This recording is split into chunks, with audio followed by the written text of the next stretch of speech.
And in 3, 2...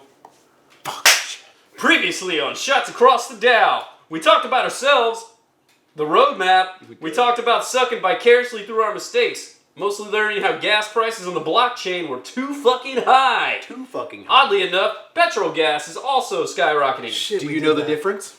Do you? Why are we on crypto? Money. Crypto versus banking. We don't know that much, but we know enough not to trust one or the other. We definitely talked about it. We touched on decentralization. Pull-out game. Mine's strong as F. What's pull-out game again? It's whenever... Bruce doesn't have one. We said the word blockchain a whole lot. It has nothing to do with a fence. Ukraine pre-invasion. Days before. Russia's domination of gas and oil. No comments? All right. Honestly, I got hung up on domination, honestly. And our take on the Ukraine thing was what made me not want to keep posting clips of our video because we were so sure that Putin was not going to invade. We weren't, yeah. Putin wants to be the dom. 2 days Ukraine later. does not want to be the sub. Yeah. We tried to estimate what is going to happen. Since then, World War III? Maybe. We tried to estimate... Oh, I already said that. Fucking beer. We talked some wild shit about 9/11. Don't listen to us. We're not historians. That is correct. They did. I stayed I out did. of it. Steel We're about melts as at truthful 1,500 as a degrees. Southern Baptist elementary school. We realized that we probably didn't really know what we were talking about, and then started to make statements of insecurity towards it. Like most of my relationships, we vowed to never Tucker Carlson you. Fuck that guy. None of our balls and penises are tiny enough to do so. We also again said that you just watched some total shit. Next up on Shots Across the Dow, other stuff besides last week's, but a little bit of touching on last week's, and I bring to you our other host, Nate Bruce. I'm Derek. Hi, Derek. Hi, That Derek. was beautiful, by the way. That was very beautiful. Yeah, so fuck, shit. What's going on? What has been happening since the last time? A lot more shit. A lot more shit. I think Russia actually did invade. Russia totally But invaded the next day. hold on, but he'll put your ass in jail if you say anything aside from a special military operation. Yeah, it's not war or an invasion. No. It's liberation of people who already had independence. Is there president Jewish? Yeah. He has family members that were they're- in the yeah, Holocaust. But they're Nazis in... But they are Nazis in a country that has a huge Jewish population. Yeah, well, did y'all see the history behind that? Like how that... so basically the U.S. led a coup against the pro-Russia regime in 2014 or 2016 that they banded together with some moderate conservatives and the Nazis in Ukraine to oust the pro-Russia regime. And so we basically put in this regime that's in there, not President Zelensky himself, but the... Yeah, he was a more comedy actor. Yeah. That's weird, the U.S. staging a coup in another country.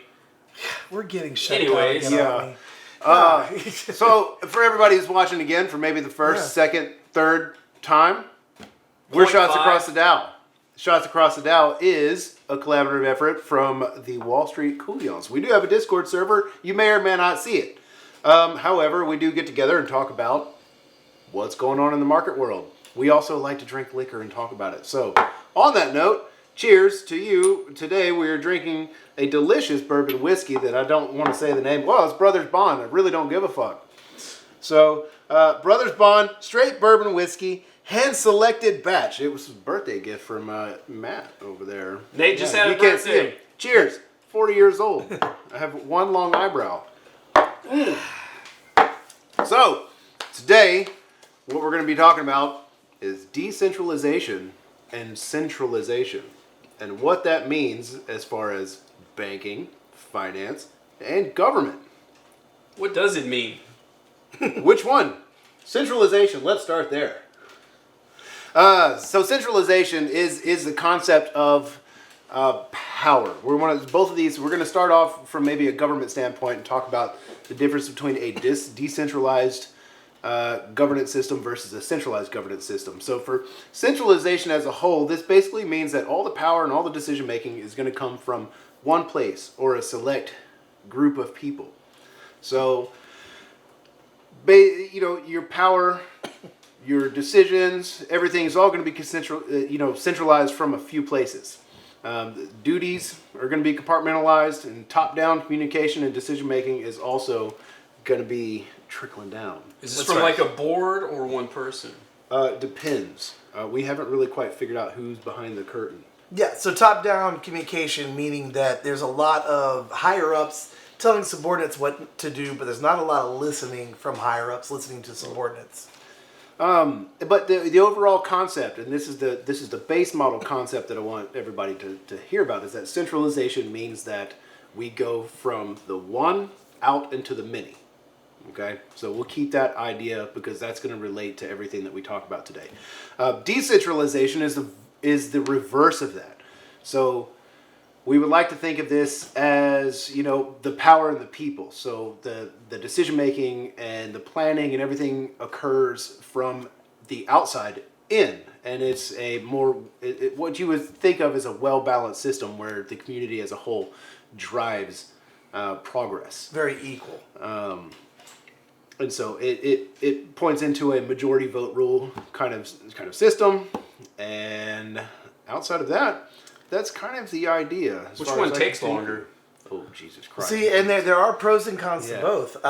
So decentralization also, you're going to have a lot of people who are cross-trained.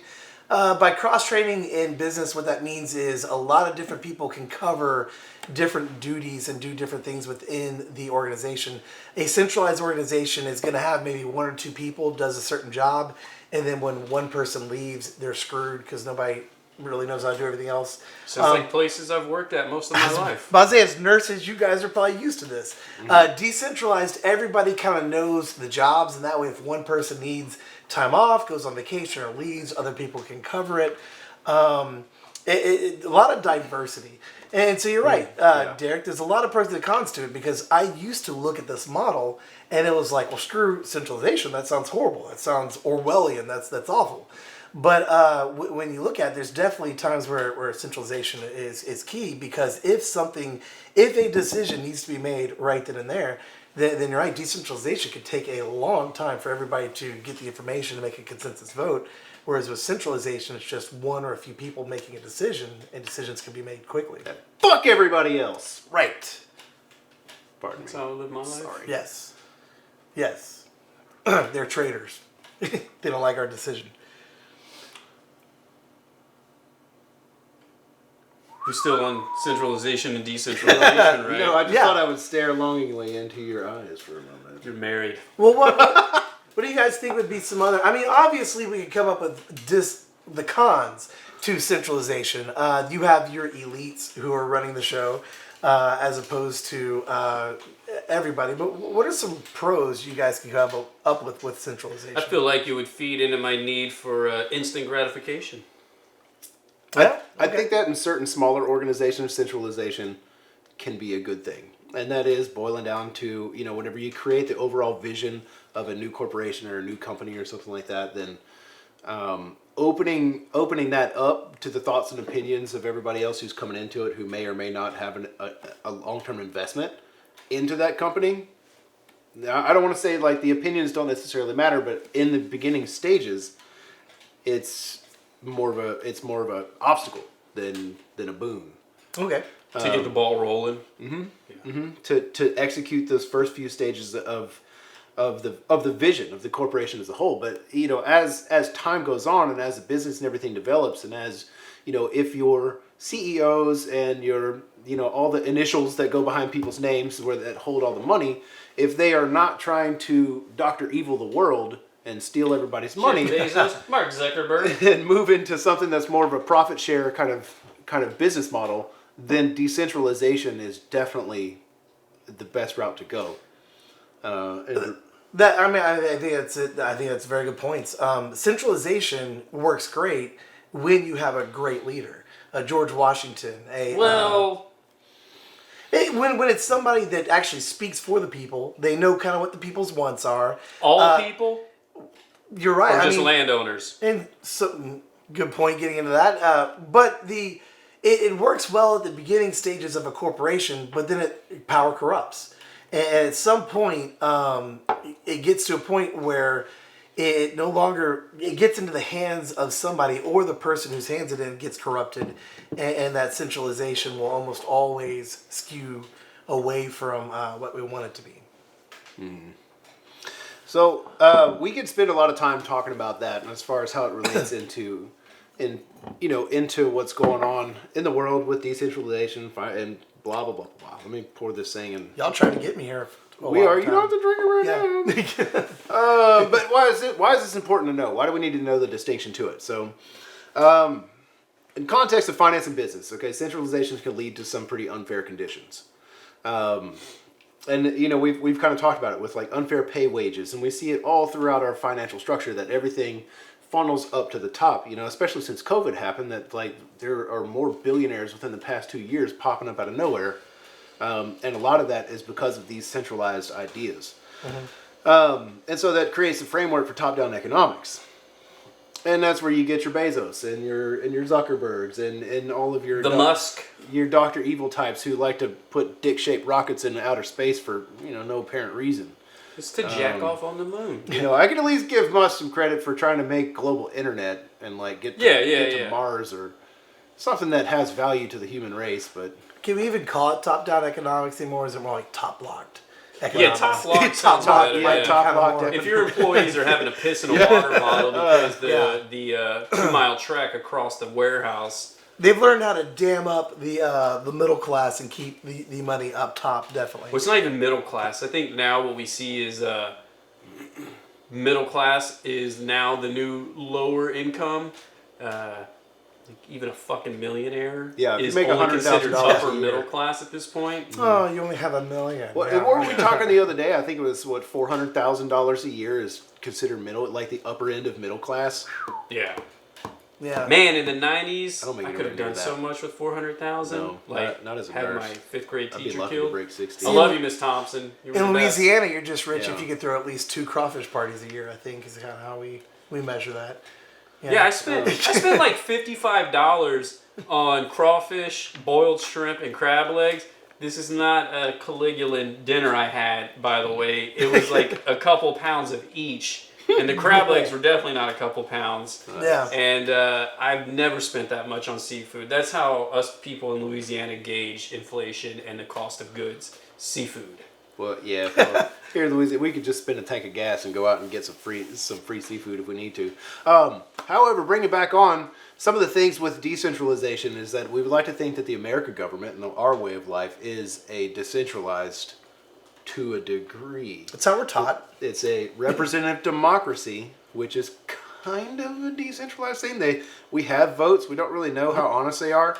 And, we've been limited by the technology of our times for a long time. So decentralization in its current state in the United States is very open to human error.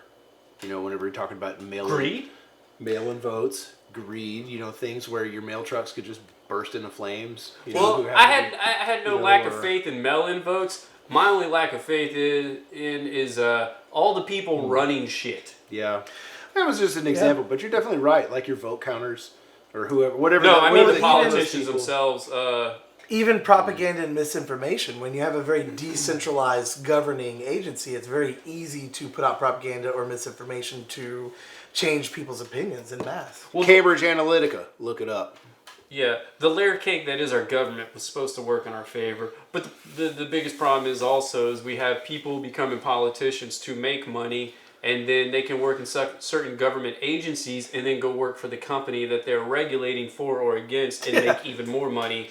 So absolutely, why would they not create certain rules that allow a corporation to fuck over the people of the country, because then they can leave whatever position they're in within the government agency and go work for that company and have the rule they made earlier benefit them later on in their career making. Good point. Very good point. Look at the pharmaceutical industry. FDA regulating OxyContin, for example. Yeah. And then the person who makes the rules for OxyContin to state what it can say on its label, like, 1% or less being addicted to a product, and then that same person who makes that able to go on the label goes and works for the pharmaceutical company Yeah. Or even looking at the pre-Ukraine, pre-Putin going into, I mean, I had a horrible Ukraine take on our last episode, thinking that Putin, I kind of felt like it was even a setup, but if you go back and look at it, there were U.S. politicians who were just investing in Lockheed Martin and other weapons manufacturers, and that leads into it too, that they're investing in the things that they're voting on in the world news that they have. Yeah. So since we are primarily, we're primarily interested in how all this is going to affect your finances. the wallet. Yeah, yes, definitely, and it's put its vampiric fangs into it, especially with the battle between decentralization and centralization that's currently going on right now over in Europe. But to bring this back into more of our topic material, we're going to talk more about banks and centralized banks. And so one of the things that you would think about with a centralized bank are your Capital Ones, your Hibernias, your whatever you want to call them, America's Bank. We'll say it's a retail bank.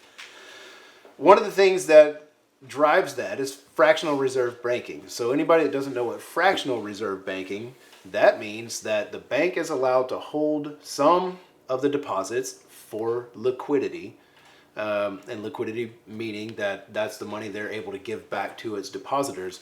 And the other half, or the other portion, is used to lend. And so this creates a scenario in which when the economy goes to shit, we have what's called a run on the banks, and there's never enough money to give back to its people. So you're saying I would give my paycheck deposits into the bank. Right. The bank allows a portion of it that it actually has on hand to give me, but then Bruce wants to take out a loan from the bank. And then is that how that works? Yes. So we're all loaning each other money through the bank. Yes. So if everybody went to go get their money out of the bank, it wouldn't be there anymore. It wouldn't because be we all loaned it to each other. It's first come, first served, and then everybody else is going to have to wait until there's more money coming into the bank. And so one of these things, this is one of the driving forces for the creation of cryptocurrencies and having decentralized financial networks to prevent this kind of thing, to make sure that anything that you're participating in, whether you're borrowing or lending, is on a platform that is over collateralized and that you're able to claim your money should you need it. So we'll get into that as we go, but right now we're still talking about centralized banking and more specifically the Federal Reserve and its goons. Now we're making enemies.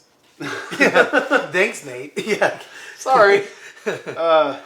So one of the things that's really kind of terrifying is how, since we've been printing money since 2008, I think. Well, we've been doing it for a long time. Yeah. But 2008, after the housing bubble burst, that was one of the big things when they started like really bailing people out. I think Enron maybe back in the day, but I don't really know. Enron's nice, right? Yeah, that was back in the 90s. But That was, yeah. But you're right, the housing bubble in 2008 would have been a big one. that was shortly after that Bitcoin was created. So just to keep that on the time spectrum. And now, like, what was it? In 2019? Like, 2019, it's something like, I think it's something like 80%, right? 80% of all U.S. dollars currently circulating in the system were created in the past 2 or 3 years. Yeah, all backed by hopes and prayers. And Joe Biden's wobble. My sex life. Yep. Sorry, baby. Except the Joe Biden part.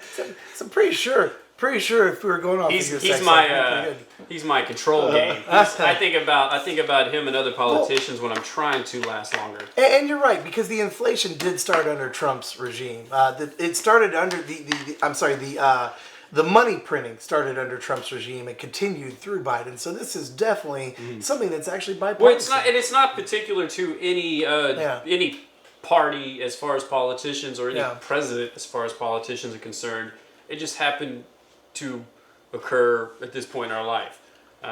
Because the Federal Reserve is kind of like the Supreme Court. They get nominated by presidents, but they are not controlled by the presidency. No, their governance is loud. They got a 14-year run on their time as the Appointees. board of the Federal Reserve. Yeah. Yeah. I don't know if they can be renominated or not. After 14 years, I don't know if that's a one-time go or not. We'll have to do another episode on the. Excuse me, that was my cell phone notification. It sounds like a knock on the door. Well, we're knocking on wood, hoping that they don't get renominated. Proof stay off my wiener.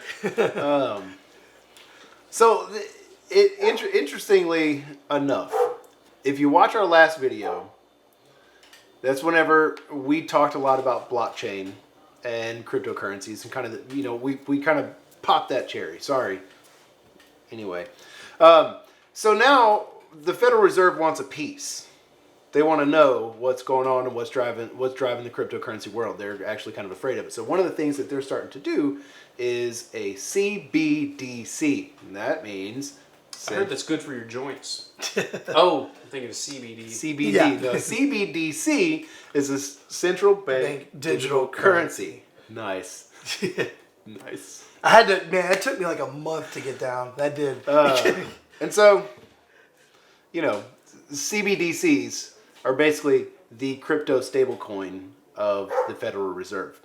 And so this is a very important thing to talk about because when we're talking about centralized agencies, with the Federal Reserve being the utmost pinnacle of centralized agencies, CBDCs are actually kind of terrifying. Yes. Think of your Kroger's card on steroids. On steroids.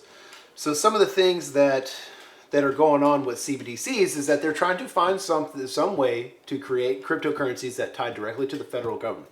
But one of the really terrifying things about this is that they can just add and subtract from your wallet at will. They can turn on and off the blockchain, and they can freeze your accounts. Considering that this has no cash value, there's nothing hard in hand that you can pass to somebody else. Easy there, Tiger.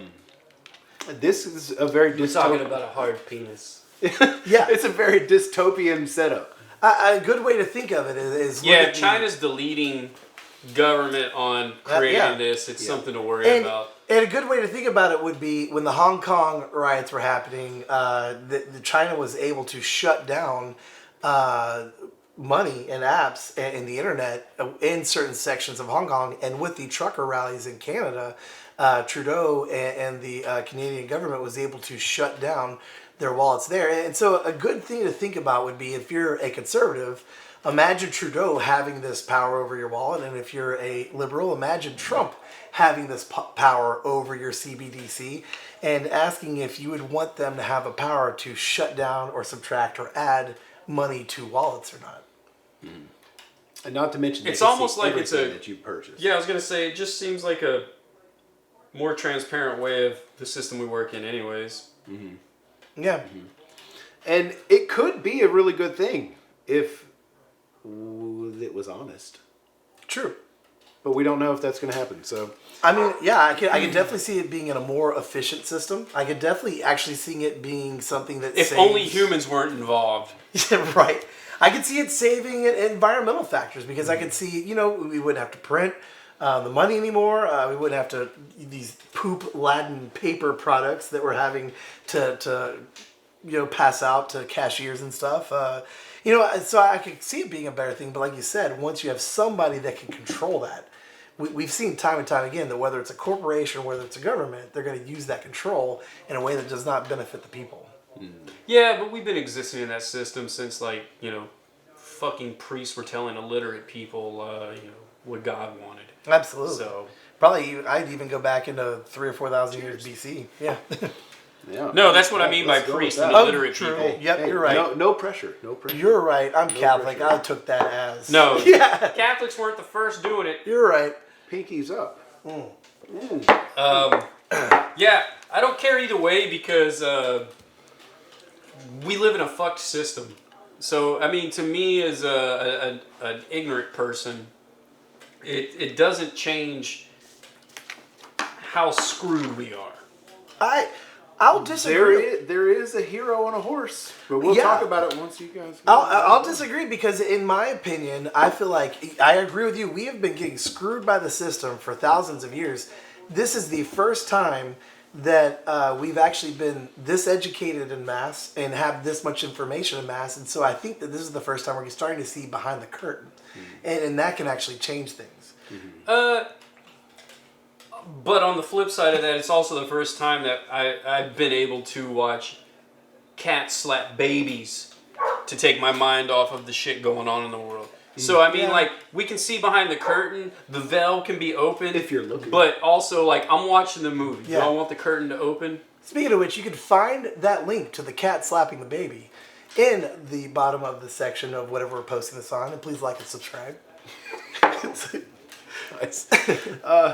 But through all that wild access of internet and, you know, this free information coming in, like, we need to talk about the decentralized version of banking now. Yes. And decentralized banking, which is dubbed DeFi, if you ever hear that word again, DeFi stands for decentralized finance. And I call it DeFi. DeFi. Sounds unpatriotic. Yeah. That's what it sounds like. It's un-American. It's like that old satellite radio, Delphi or whatever it was. Anyway, that's a Greek symbol. Anyway, so DeFi. DeFi is our Trojan horse. Not really Trojan horse, but it's the hero of this conversation. So DeFi, one of the big to-dos with DeFi is that you don't have to have a bank. You don't have to interact with another human. I like that. You don't have credit checks. You don't have any of the stuff that's on the traditional centralized finance systems. Now, there is no such thing as a governing body on a DeFi platform. And so DeFi runs off of this thing called smart contracts and cryptography. So we talked a little bit about blockchain and blockchain technology on the last video. We said the word blockchain a lot, as we talked about in the beginning of this video.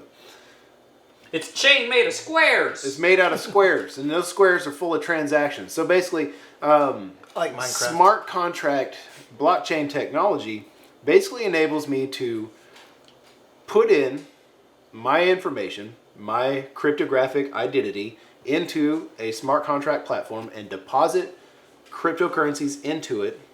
Or, well, no, I have to deposit into it if I want to take a loan out against it. And so I can deposit in and earn a yield. And so we're going to use Aave as our DeFi platform. That's AAVE. It's not the speak. No, it's not to speak. But you can, as opposed to putting into a centralized banking agency where you deposit in and they give you 0.01 or 0.001% APR, you can deposit your crypto into a platform like Aave and earn up to 8% Yeah. on some of your yields. And there's actually, we can't really get too deep into yield farming and things like that, but yield farming is a very interesting thing where you deposit in and you take back rewards as a very high percentage rate that you can't get anywhere else. And all you have to do is purchase your crypto from an exchange, deposit it into these smart contract platforms, which please do your homework. I'm not going to do it for you. And then start earning. Yeah, I mean, that's it. The problem with cryptocurrency right now is it is a very complex system. It took me probably a week of Nate showing me how to do these things to do it, but it does allow the average person. I've almost always had credit card debt. It allows the average person with credit card debt to get the rates that elites usually have. 8% interest on something is usually what we're having to pay out, not what we're getting back. And I think our Cardano staking pools, which that's another decentralized thing, but it's staking into those pools, you get 5%, which is still good. You can't find that in the bank anywhere. And I didn't have to talk to an individual or run a credit check or anything like that. People can find it on the blockchain and find those transactions and wallets, but they have to be able to pair that wallet to my identity. But either way, that doesn't really make me nervous. It makes some people nervous, but in any case, so some of the examples that we use, or some of this decentralized versus centralized cryptocurrencies that are out there. Bruce? Well, yeah, and I think to back up just a little bit, so again, cryptocurrencies, there are different projects in cryptocurrencies. And so each of the ones that we're about to name is a separate project or a separate, some of them are separate blockchains and some of them are separate projects on bigger blockchains. But yes, so the ones that we were going to talk about that are centralized, one would be XRP. XRP is, it's a project that is trying to help incorporate current banks, the current banks that you guys know, with the blockchain. So I can't go more into that. There's magic words. It does magic things beyond that. But basically, it's trying to help build the bridge between banks and the cryptocurrency. Theta, I actually do not know much about Theta and Bitcoin Cash, honestly. Me neither, really. But those are examples of centralized projects where obviously you could tell from the three of us and from most of the people in Wall Street Kuyons, we tend to gravitate more towards decentralized projects and we kind of shy away from the centralized projects. I do like XRP only because from an investment standpoint, I feel like it does have really good ability to increase its potential. But I don't like it as a product because personally, I like it money-wise. I don't like it personally because of the centralization. The decentralized products we know a lot more about, and that would be Harmony, would be a good example. Could probably have Pavlos come in. One of our guys, Pavlos, loves Harmony. You're going to find that Wall Street Kuyons, when it comes to crypto, definitely more about decentralized. Yes. Most of us are on the fringe of society anyways, Yeah. so it makes sense. In fact, Harmony is a good one to come back to. So Bitcoin is not looking to be a big giant project and ecosystem. It is literally just trying to be digital gold. And I think when most people think of cryptocurrencies, they think of that. Whereas Ethereum would be, it's actually trying to... It has the smart contract functions. It's trying to create a whole ecosystem. It's trying to create projects that you can have on top of it. Which is fucking expensive. Yes, very expensive. That's expensive. Cardano is trying to be a lot less expensive. But basically these projects are trying to create this big giant internet, you'd say, right? Almost like an internet. Let's call it Web3. Web3, Yeah. where you can have like a crypto project might be like its version of Spotify. It might be its version of Amazon. It might be its version of Facebook. And so that's what these projects are. Harmony is an interesting one because it's trying to be everything. Like it's actually trying to be like, was it layer 0 and layer 1 at the same time? And hopefully with future episodes we can, because each of these coins, there's so much to talk about that we're really brushing past what they can offer, the pros and cons of each of them. But in further episodes, we will elaborate on each of these. Right now, you're getting very minimal information from us because they encompass so much as a coin, as a digital currency for each. And it's just to highlight that one's decentralized and one's centralized. Just to kind of point and show which ones that you can look at. If you want to know if it's centralized or decentralized, that's kind of how we're presenting. Right, exactly. And centralized usually with a crypto project usually means that a lot of ownership of coins is held by a few people. And so when they try to decide what this project's going to do, these few people can shape stuff. So if you look at, there's been some controversy with projects like Solana, and they had an issue where they had to shut down their blockchain for a little bit. And the way that the ease at which they were able to shut down their blockchain showed that it was very centralized control. They just needed a few people to shut it down for a little bit. Whereas Ethereum, they're taking forever to make changes to their blockchain that need to be made, and that's because it's decentralized and they need to get this consensus from a lot of the people that are owning the tokens and staking the tokens. And so on to that, to like bridge into further things, because I think we've gotten the point across about decentralized versus centralized stuff. Now we can start getting into more now of how the market has been behaving over the past, since the last time we spoke, which was February 24th, and that was literally the day before Russia invaded Ukraine. And so ever since that's happened, there's been crushing sanctions coming from the United States, from Germany, from everybody else across the board that ban Russian oil, that so on and so forth, shutting down pipelines, and then we've just gotten into this smorgasbord of terrible financial future that we have.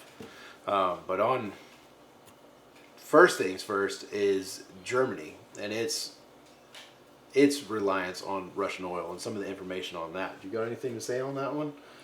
Germany? Or just in general? Yeah. Eastern Europe, I'd say like- Eastern Europe in general. Yeah. There's a lot. It's a lot. Yeah. So I'm going to look at this paper I have in front of me because it's so much information and I have a full-time job. So hopefully I don't go robotic in this. But with Russia and the rest of Europe, you have the Nord Stream pipeline, 1 and 2. So 2's in construction or to be constructed. 1 feeds into Germany and further out into Europe. It's an onshore pipeline, connects to Western Europe. Let's see. So Nord Stream 1, the one that's active at the moment, its total annual capacity has been 1.9 trillion cubic feet. I wish I had done the math on how many barrels or how much energy that is per day, but it's 1.9 trillion cubic, so it's almost 2 trillion cubic annually. That's a lot of reliance when you look at where Europe, like as a whole, is getting fuel, coal, like it's all coming from there. And Nord Stream 2, Germany doesn't want to stop construction on it because it's going to double the amount coming in from Russia right now. Germany's the biggest part of that construction, I believe, at this moment. They're trying to separate it from the rest of exports from Russia, mostly because they rely on it heavily. And you're talking about Europe, especially that area. Wintertime, the amount of cold that occurs and what they need to continue powering that at an affordable rate for the people that live there. That, and then who knows who's invested where within these Russian corporations. They could. I mean, Europe could be facing like a new dark ages. Yeah, for a short period of time. It is both freaky, but also you almost have to sit back and admire how calculating and slow paced Putin was with making Eastern Europe become reliant upon. I mean, you could tell that it was calculated. You could tell that it was planned to get Eastern Europe dependent upon their energy. To where the sanctions, it's like he really predicted the slapback he was going to get from Eastern Europe and was able to fend some of that off by making them reliant upon its energy. Yeah. Putin definitely knew how much of Europe relies on what's coming in through that pipeline. So the other goods that Russia can offer, materials, not as big of a factor as the pipeline itself and the reliance of Europe as a whole on what's coming out of that pipeline. And most of that energy dependence came after the Crimea incident where he annexed Crimea. It's almost like, I mean, you can look, not almost like, he knew the slapback he was going to get. This Ukraine invasion was planned and for over a decade, and you could tell that they have been slowly building those pieces in a place of dependence to try to make that happen. And even last month, Berlin recognized what was going on and shelved. He's a burly man. So now we're making the Germans mad. So Dude, it's an God. So Nord Stream like that, 2 actually. pipeline project. It's an $11 billion project that Berlin shelved at that time, realizing the reliance on it. Yeah. So it would cut the bloc's import needs from Russia by almost 80% this year. Nice. Brutal. Fucking brutal. So sanctions sanction themselves. So did we sanction Russia or did we sanction ourselves? Because it sounds like we sanctioned ourselves at the same time. I mean, what's the is that the phrase that the White House is putting out? Is that sometimes the sanctions against Russia too could also benefit other nations. So nations that don't partake in the sanctions could import goods from Russia. So you're looking at countries like Mexico. So Mexico, not taking a part in the sanctions, they could import goods from Russia and then sell to the countries that have sanctions. So it would benefit their economy while making us pay more. The United States in general. Like, I'm from Interesting. America. So there's workarounds. There's workarounds. Yeah. There's always workarounds, and it could benefit nations that aren't a part of NATO. Lovely. So Russia could still survive, but it would really benefit the other nation more. I mean, isn't that so middle school? What if they started using Bitcoin? Yeah, so even Bitcoin wouldn't really help Russia out. It would benefit people who are invested in Bitcoin, but Russia as a whole, let's say the grocery stores there, the markets started taking Bitcoin. They're still using the ruble to buy Bitcoin. Mm-hmm. So the ruble's value, if it decreases, would it benefit the Russians or would it just benefit us from Russians? And then even the wealthy Russians, this is one of the first times where the Swiss bank, like Switzerland, is cutting off access from the oligarchs in Russia to their bank accounts in Switzerland. That's one of the first times since the 40s with Nazis. Yeah, and interesting because the weird thing about crypto And is even then it wasn't as strict as it is right now. Yeah, crypto never gets used for its advantages. So you would think that when we were facing a huge recession. And so you would think a lot of people would be putting their money into crypto to avoid the recession. But it wasn't. Crypto was falling with the other goods along with the recession because it's like it's in its infancy and so people aren't trusting it yet. And so Russia, actually, you would think Russia would be taking advantage of Bitcoin to avoid. I think it would have benefited them more if they, if Putin hadn't done the same thing as China as far as Bitcoin's concerned. I think if they were allowed from years prior to keep investing and buying Bitcoin, it would have benefited the citizens more. But with them, because didn't Russia outlaw? Didn't they go the same route as China when it came to like crypto? I don't think so. I think they were close. just now starting to accept it prior to the invasion. Okay. But when the invasion happened and the run on the banks happened, just like see, a lot of times we look at things through the lens of an American. We think, well, runs on the bank isn't going to happen. There are in other America. countries. I mean, in Russia, the run on the banks did happen, and people were going out to get their rubles. And people started putting their money from rubles into Bitcoin. And Russia and Putin actually thought about banning Bitcoin. They put a proposition out to ban Bitcoin, but then they backed up from it last minute. And so they actually weren't going to look into using Bitcoin. They're actually looking to ban it to try to save the ruble. Well, shit. It's got to be Joe Biden's fault. Yeah, well, no, thanks. Gas prices, right? Yeah. It's got to be Joe Biden's fault. No, because we started seeing a rise in gas prices at the early part of his administration, where any president that comes in, the first year is a joke as far as like a flex on what's going on in our economy, especially the first few months. Things don't happen as quickly as we are used to in our convenience store society. So 2020, the deal with OPEC was signed by Trump where there would be a 2-year decrease on production, which made sense to a degree. I feel like 2 years is a little bit extended on it with having... That's because people weren't driving. Yeah, people weren't driving in 2020. We were told not to do shit. Understandably, we were faced with a They didn't know we was virus. going to be running them generators. No. That's a Louisiana joke, sorry. No, that's a hurricane thing, baby. Triggered. I think, saying we don't have enough for storage is also kind of a farce in my opinion, because why don't we have enough space for storage? Why can't we, is oil going to go bad that quickly? How long did the government itself think that we would be in a quarantine situation? I feel like a year to a year and a half. Good points. Going off of the Spanish flu from 1918, I feel especially now where we are as medicine goes, there's something else in my opinion, and that's just my opinion, behind the deal with OPEC.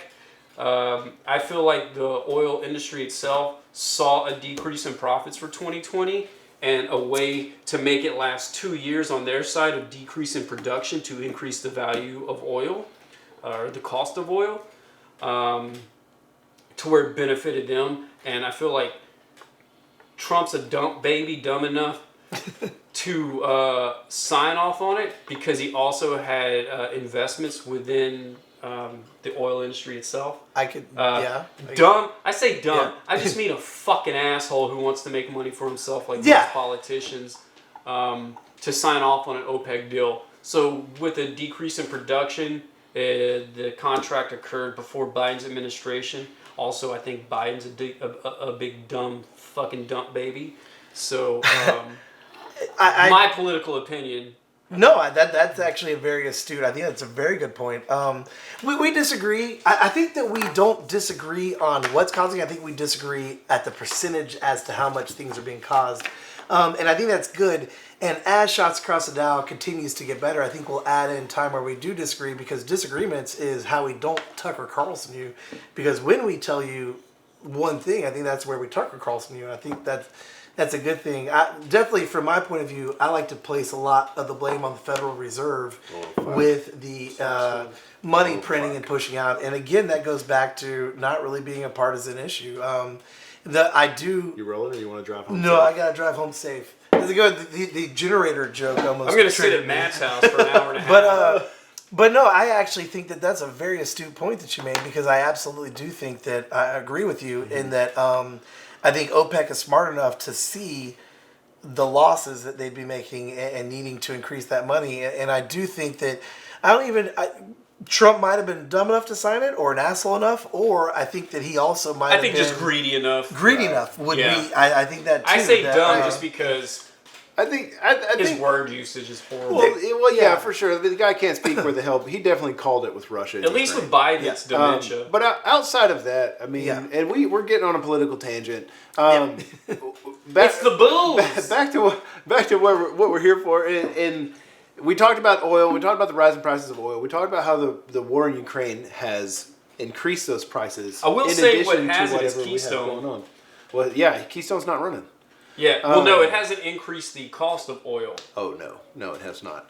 But other things that are occurring because of this, which can affect our financial future and also just our livelihoods. We can't fuel our automobiles, but we also can't fuel our bodies here in the near future, because Russia and Ukraine are top exporters for the wheat for the whole world. So we're going to start seeing famines in places like Africa and things like that.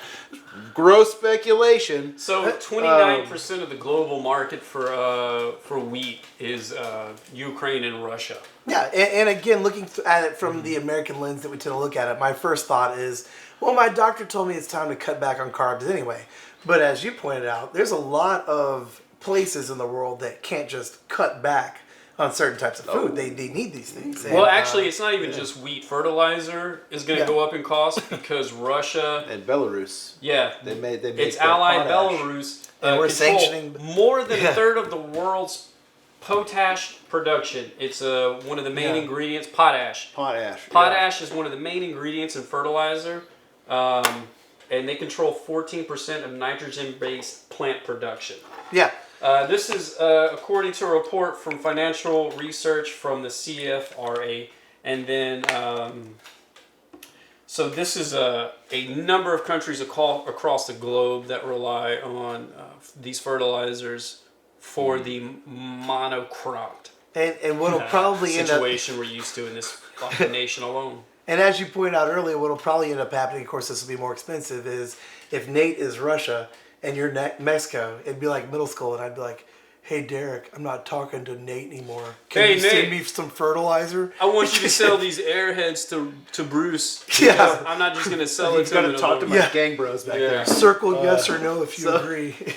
So, do we have, I mean, moving back into crypto and the crypto space and stuff like that, now that we've kind of touched on some of the hottest topics going on with the global finance right now, but we also are kind of trying to keep an eye out on like up and coming crypto projects or just hot topics in general. Yes. I didn't do my homework as far as that goes, but I think he might have, so I don't know. We're going to write a really banging song that goes this. It'll be like, hey, this is Hot Topics section. And so, yes, Hot Topics in crypto. Honestly, I'd say since Thursday, looking at it, there hasn't been a lot of news.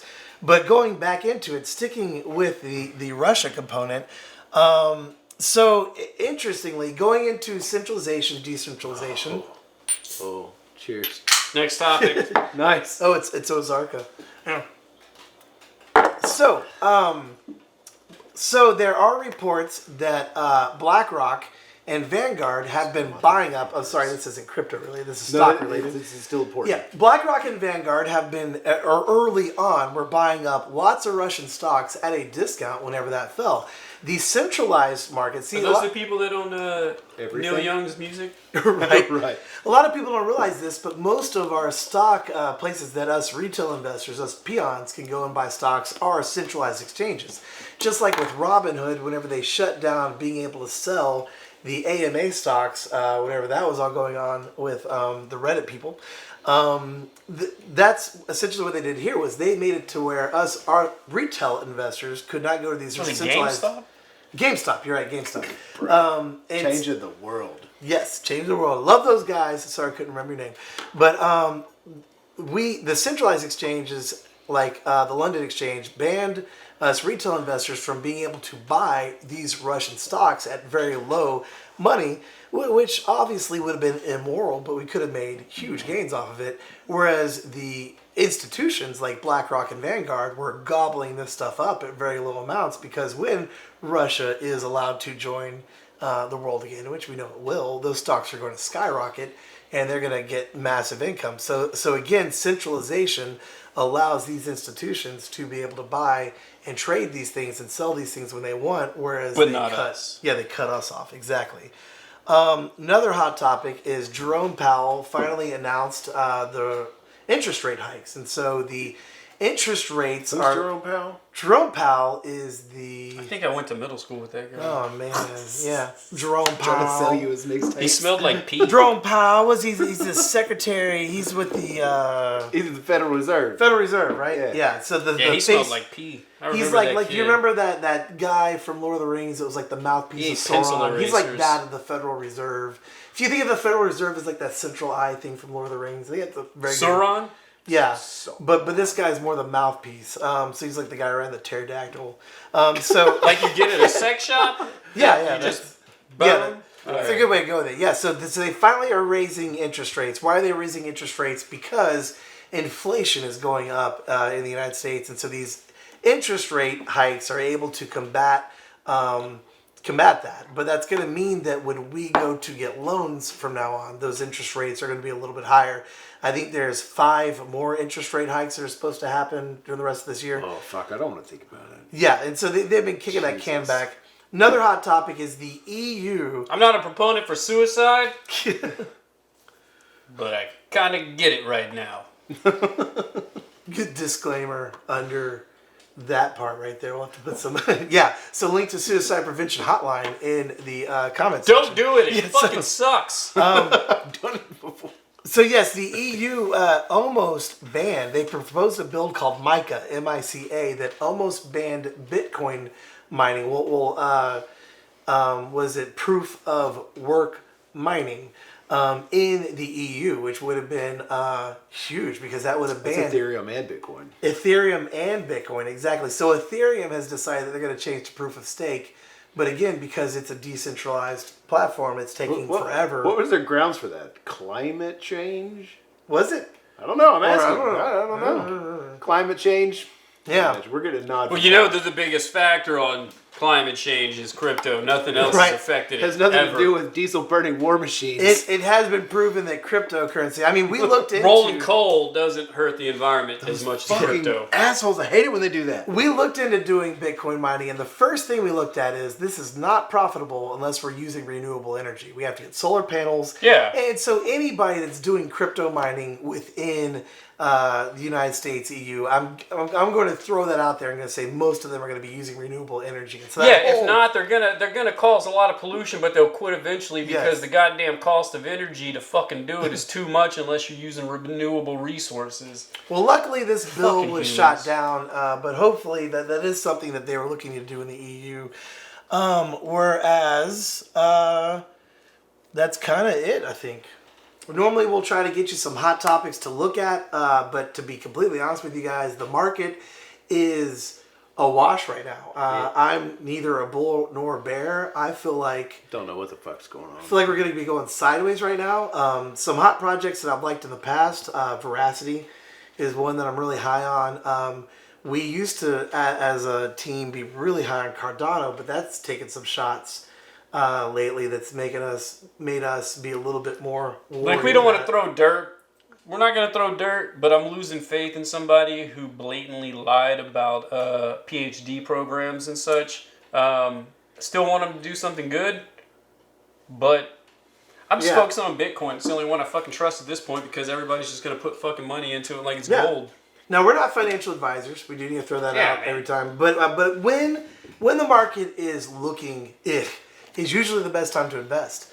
And so if you're looking into investing, there's layer 0 and layer 1 blockchains. And so that's going to be like your Ethereums, your your Bitcoin, your Harmony Ones, your Cardanos, your Solanas. Those are probably the best place to be investing your money right now. Because those are, if we're heading into a bear, Blue chips. a lot of your projects are going to die, but those Like big cow chips?